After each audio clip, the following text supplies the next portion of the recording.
Today's guest is a special friend of mine because she's my personal yoga and philosophical teacher. Jennifer Leavy is a multi-certified yoga therapist, ERYT 500 with Yoga Alliance, a member of the International Association of Yoga Therapy, and has been training students to become some of the best yoga teachers I've ever known. Jennifer also owns and runs Pose by Pose Yoga, a studio and yoga training center of which I have personally been trained in and belong to over the past 6 years. I'd have to say Jennifer's superpowers are her ability to create a supportive, intentional space for growth and healing, as well as her personal ability to maintain balance as a teacher, business owner, mother of a busy teen, mentor and friend to her community. I personally am so thankful for the space Jennifer and Pose by Pose offered me during the peak of my recovery from adrenal fatigue. And I've been waiting a long time to introduce y'all to Jennifer. So without further ado, Jennifer, thank you so much for being here. I'm so excited to introduce you to the audience and the community. Thank you. Nice to be here. Thank you for asking. Yeah, for sure. You are such an inspiration to me. You've been a huge part of my recovery and my journey from, adrenal fatigue, and yoga was just a huge part of the game-changing aspect of that. And it's something that I feel like a lot of us don't think about, taking the time to self-care, taking the time to look for other avenues that may not come more naturally to them. I mean, do you have any thoughts on this based on your experience? Yeah, I think in the end, it came down to, for your experience and many of the other women that I worked with, it's not finding something outside of themselves, it's bringing them into themselves. And those internal resources that we all have built in, just reconnecting to that source, as opposed to we're reaching for this, we're reaching for that, we have to do something else. There's nothing else to do. We just have to bring you back in. Mm-hmm. That's beautiful. And I know I've witnessed myself just from my own peers and other people around, you've had students who were trying to get pregnant, were coming out of depression, were starting their own businesses, plural.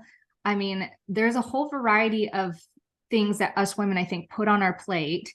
And the biggest problem that I think that, people come up to me and say is they have a hard time relaxing. They have a hard time turning that off.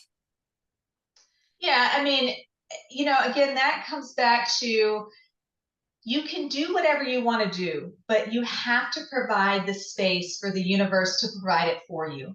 And that means these minor spaces between, little bits of quiet that you can find so that you can glean your own inspiration. Again, it's not about looking outside. It's not about going to someone else. It's allowing someone else to help guide you back to that inner source and to that place of creativity where all of the ideas came from to begin with. Yeah, that's beautiful.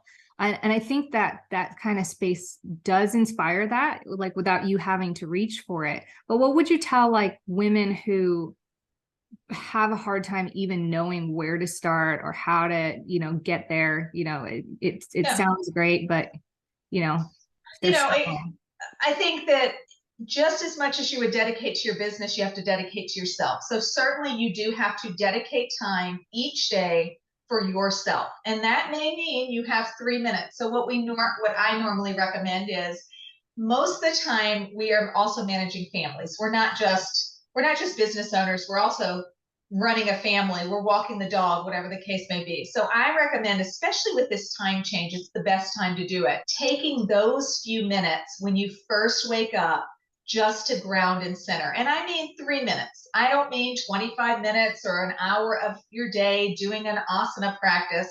I mean taking 3 minutes when you first wake up to ground and center, whether that be you have a gratitude journal, or you take a deep breath, or what I normally do is, because I have time limits, I can only do so much because I have to get my daughter to school and I have to walk the dog and get the lunch made. I set a timer. When I get up, I set a timer, and for me, I set 20 minutes. I do a meditation practice, but even if I'm not doing a meditation practice, I set a timer of how long can I actually just sit there before everyone gets up to dedicate a little time to even going over my thoughts. It may not even be I sit and I'm quiet in meditation. It may be going over the schedule in my own head for the day. and what's important and what do I need to focus on. It may be that I do some sort of stretching, but most likely not. I usually just sit there and do a little bit of a breathing practice, but I set a timer to make sure that I don't, one, fall back asleep, or two, get so far into it that I mess up the rest of the day, right? Because that's the truth is we don't have a lot of time. But I only ask my clients to take 3 minutes in the morning, 3 minutes before lunch, and 3 minutes before bedtime. If you can do that, organically that time seems to open up more time. So most of my clients end up spending, at the end of the day, they spend about an hour of just trying to sit still with themselves. So one of the key things that I just absolutely admire about you is you practice what you preach. You are also a rock star business owner. You own your own yoga studio. You're a mom who's extremely invested in her child. How do you find time and energy to do all this? How do you juggle it all? Yeah, and to be honest, it's waking up before everyone else. And when my daughter goes to school, I have lots of time. I also schedule out time in my yoga studio that is for me. In fact, it's on my calendar. Do not book anyone. This is me time. I have Carline. In Carline, I can do wonderful things because I'm sitting there a very long time. That's what I listen to my audibles. And even when I'm waiting for my daughter to get out of cheerleading, I have a car line there. So I do my meditation practice in the car. I carve out time because I have to, because I'm not good for anyone else if I haven't been good to myself. So it literally is blocking off the time on a calendar, just like I would block off for you if you were my client. I block off time for myself and I don't schedule people. I really only take my bulk of people between 9 and 2 so that I have some of those breaks. And if I have to teach that evening class, I may. But again, I'm blocking off some space in between. So when you first came to yoga, was this something that you needed, as many people?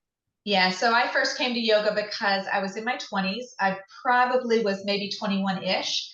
I had IBS.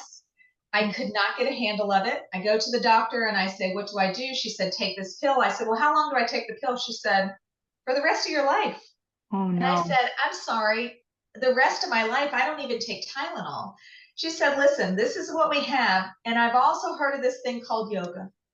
And she said, I don't know how it works, but if you want to give it a try. So I go to my first yoga class, which I'm never late to anything. It was a hot yoga class. I was there 15 minutes early. I thought I was going to die throughout the class. It wasn't the best fit. But then months down the road, a friend of mine was trying to lose weight. Her doctor suggested yoga. So I went with her to a class.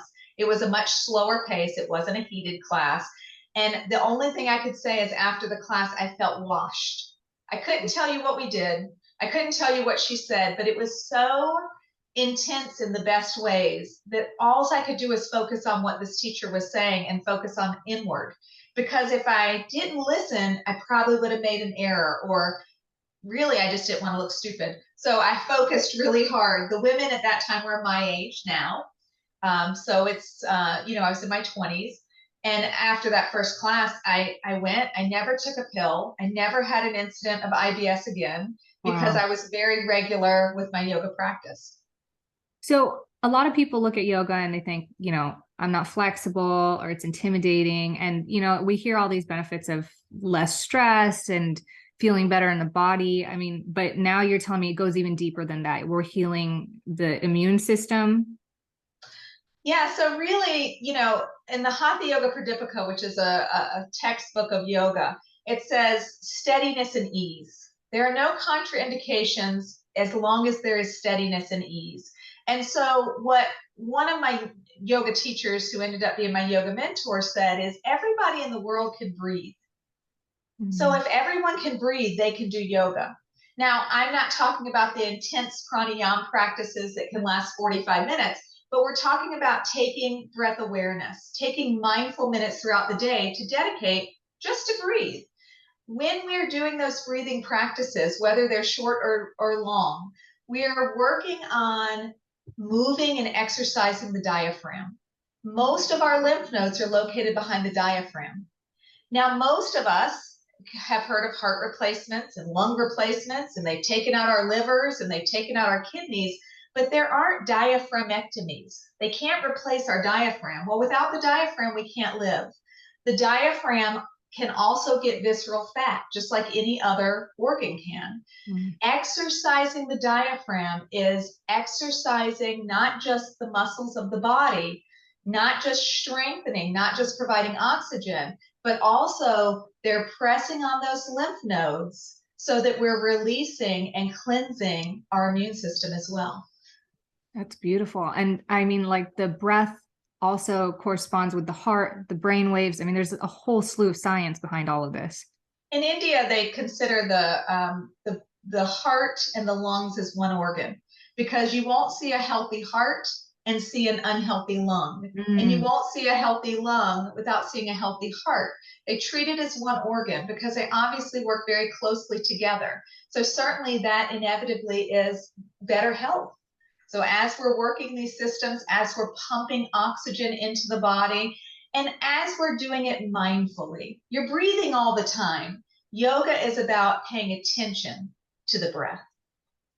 I will say, you know, I should share with you, and I don't know if you ever knew this, but the way that Jennifer's program works is that we as yoga teachers come once a month and we do this whole weekend thing. And it was intentional time that had to be carved out of my schedule. And there were often times I'd wake up or, you know, get to Friday and be like, I really don't feel like going. And it took a couple years literally to actually recognize on a physical level how good it was for me to go consistently, how much I needed it. And I'd come out of the other side of that weekend feeling totally restored, totally balanced again. And then, you know, starting at that place where I thought my mind and body would never relax, and coming outside your multiple programs that I've taken with you, feeling like I know how to meditate now, you know, like just snap and get into it, because this, like you say, taking that time, taking that consistent practice. But I think in addition, trusting that process, like trusting that your body is actually working for your good. Yeah, and that's the truth. The body is your friend. And the body says, my person would never do anything to harm me. This is where habits come in. And what yoga does is help you break habits. Habits in yoga, we call them samskaras. And habits are fine because we need habits. You need to know how to tie your shoes, and you need to know your children's name, and you need to know how to drive a car. It's which habits do you need right now? Because right now, do I need to be focused on where are my keys? No, because then I'm not being mindful to our interview. So it's okay to have habits, and it's okay to have bad habits, because we all have that as well. But when can we just slow down and allow our habits to become ones that help our body? Because, for instance, we'll talk about a habit. If we walk on one side of our foot constantly, our body goes, you know what? She must need me to walk this way. So instead of having 5 toes, I'm going to grow a 6th toe, because it kind of hurts when she rolls over. So that 6th toe is a bunion. Our habit was pronating, right? And so the bunion forms to help you. You must need a 6th toe because you keep turning in. Your body is there to help you feel good. And so it's important for us to also guide our bodies and allow our minds to communicate with the body as to what we need. And yoga breaks habits because it moves your body in unsafe ways in a safe environment. Because if we were in the middle of New York City and I said, stand on your head, you'd be like, well, you're crazy. But in a yoga studio, it's like, oh, okay, we'll stand on our head, we'll stand on our hands, because it's a safe environment. And I think also it has to come down to creating community of trust, and community with people that you can actually open up to, because certainly you were a very asana focused practice, looking for that other side, but you felt like, if I move my body enough, I can relax. And we kind of taught you that you can move your body enough and relax, but you don't have to. You could also just relax. And that came from, though, it was really the mantra of the room. The mantra we created was, you were in a safe environment. You are okay. And you will be better off if you relax and take time for yourself. It's almost as if going to yoga teacher training multiplies the time you have. For somehow it takes away time because you have to be there Saturday and Sunday, but you leave on the other end and it's almost like a whole world opened up of being able to focus and really be productive with our time. And I think that's some of it too. When you have too much time, it's often hard to be productive because you go, oh, I can get to that at another time. When you have less time, it's why mothers make good business owners. We don't have as much time as some other people who don't have responsibilities to family and children. We have to do things when the time is. We have to stay organized. And if we don't, it's okay, but we notice that throughout the week. Yeah. Yeah. I love how you put that together. That's a huge thing. I think, coming there, I realized like, it's that space it's not forced because I put myself in the program, right? But when I'm there, I have to be there. Like, Yep. I'm not thinking about the kids. I mean, they might, pop up, but I am with that safe community. I'm in this space where I'm resting. We had so many, from meditation to mantra to learning about the energies to doing a yoga practice, like each hour had some level of restoration where we always came back to ourselves, whether it was shavasana at the end or just focusing on something new. And interestingly enough, with that carved out space, it made things a lot more clear. If I can't, it's hard for me to articulate, but in those moments there, even though we were learning about yoga and practicing yoga, it made kind of things outside of like the yoga studio space more clear in my life. Because I mean, one of the biggest things we learn is yoga is not just a physical practice. Mm-hmm. Yeah, and I think like this, like I even created the program different than many others. We don't start till 12:30. After COVID, we started actually not going to 8:15. We go to 6:15. We have an hour and a half lunch, and people are like, God, this is so much space. And why does it start so late? Well, it starts late because I want you to be present when you're there. So get your kids fed, get their homework done, do your laundry. A lot of my folks are yoga teachers, so Saturday is prime time for them to teach. So that when you get there, you can just be there. And why an hour and a half for lunch? Because get to know each other. That's a piece of it too. We can't teach you yoga in a hurried environment. We also meet every month and it's a rolling enrollment. And you know what? If you have to miss a month, miss a month. It's no big deal. You just come back the next month. Every month is complete within itself. And certainly we missed you when you weren't there, but you just come back, come right back into the fold and restart the process. And that's what it is. It's about establishing a process where you can be in an educational environment and still relaxed and still learning with no pressure being put on you, and then transfer that into life. So the reason we only meet once a week and we don't do immersions is immersions aren't real. It's not true that people always bring you food, that someone's making up your bed, and that you can escape from your family for a month. That's not real life. And we see so many people leave immersions and come into ours. Ours is once a month, I'm going to give you some tidbits that I want you to apply throughout the rest of the month. We are about integrating yoga into your life, not yoga taking over your life, because every day is a yoga lesson. You are yoga. And you learn that when you learn that you can relax with life a little bit. If you try to control the flow of life, it's just not going to work. Yeah. And so it's okay to have space between. In fact, it's the space between. It's that pratyahara where you're on the verge of finding that peace.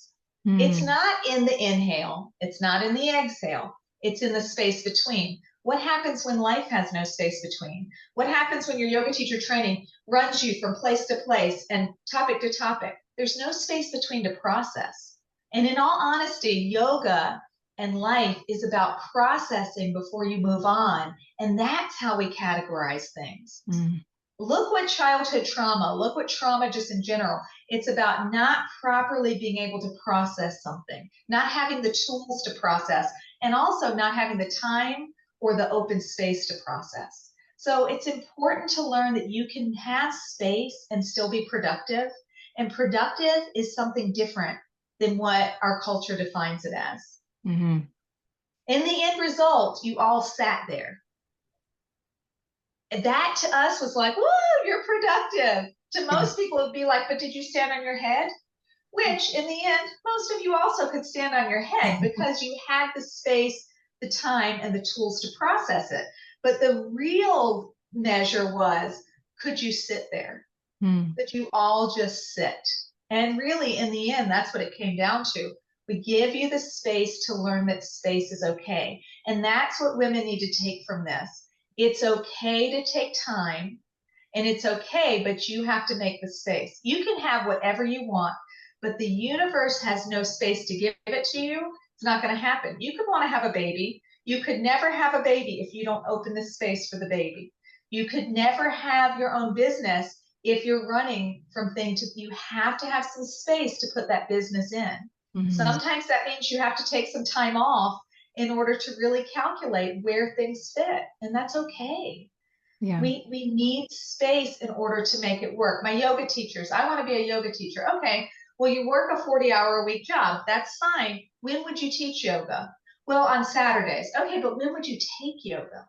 Oh, well, that's my space that I take yoga. My teachers cannot use their yoga practice when they're teaching as a practice that they're also taking. They also, I require them to have space to be taking classes and not just inserting teaching.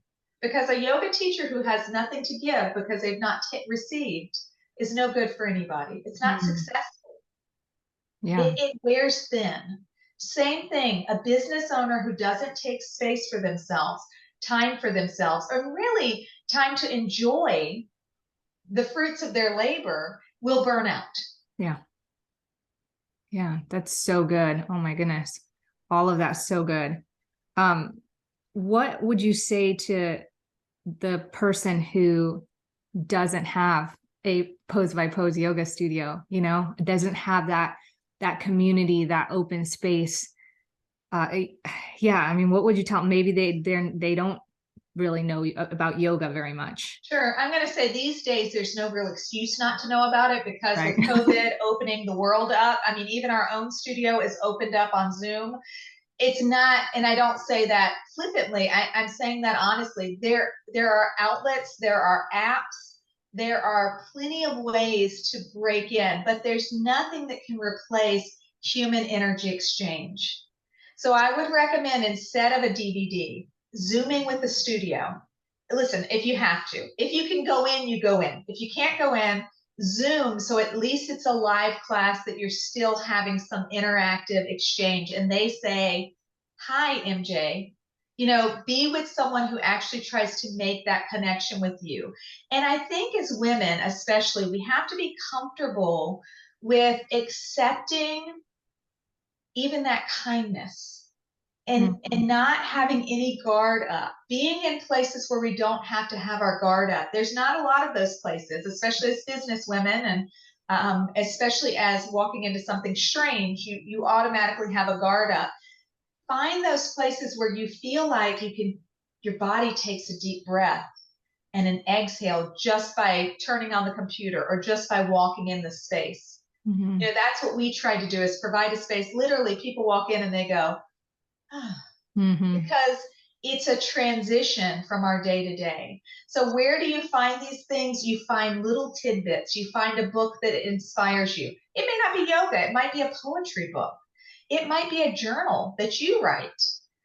Finding those spaces are pretty easy, but it takes a minute to recognize that that same method may not be your method every single time. Journaling might be great for a month, and then it just is not.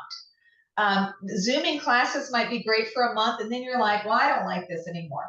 Having a little toolkit, a little toolbox of different avenues to explore, I think is key. Yeah. Yeah. So yoga, going back to what you were saying, that anybody who can breathe can practice yoga.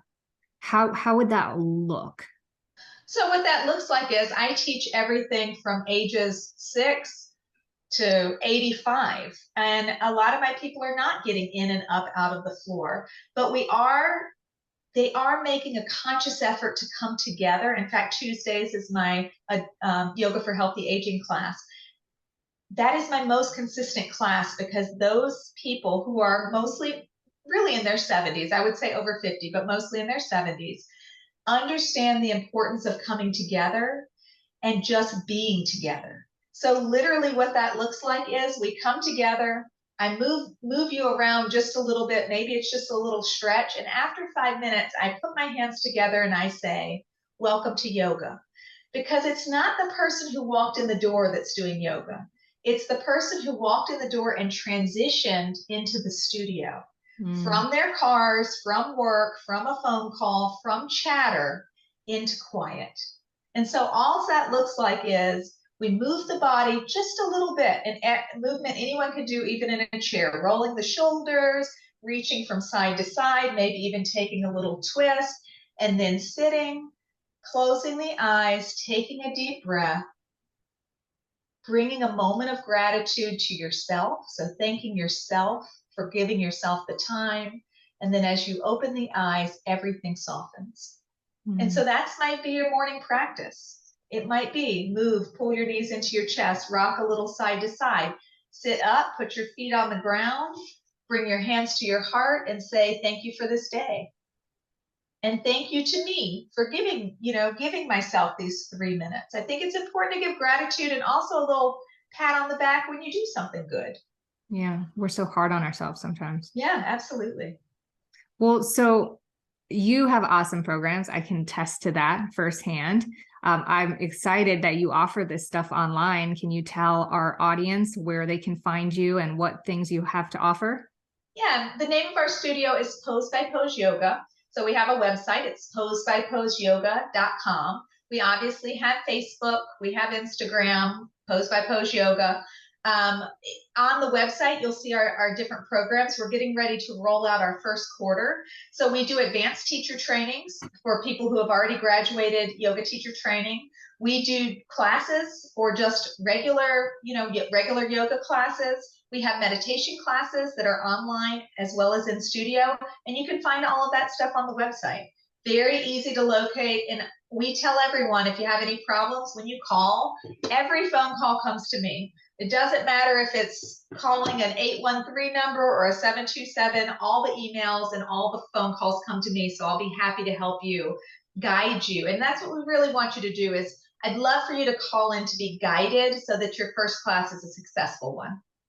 And I would highly recommend it too. I mean, like I said, I took these programs through the years of my recovery. They helped me immensely. I didn't necessarily care to be a yoga teacher, but that's a program that I would also highly recommend regardless of what you want to be, a yoga practitioner, teacher, or whatnot, because we don't have a lot of time to talk about it here, but yoga, just the practice part is just one piece of 7, right? Of what encompasses all of yoga. And so that practice is really kind of a life philosophy that is super life-changing. And yeah, I mean, we got to get into that stuff. Maybe next time, if you could come back, that would be really awesome. But this is just such an honor, and I've been really excited to have you. So I want to thank you so much for, being a part of this show and sharing your wisdom with us.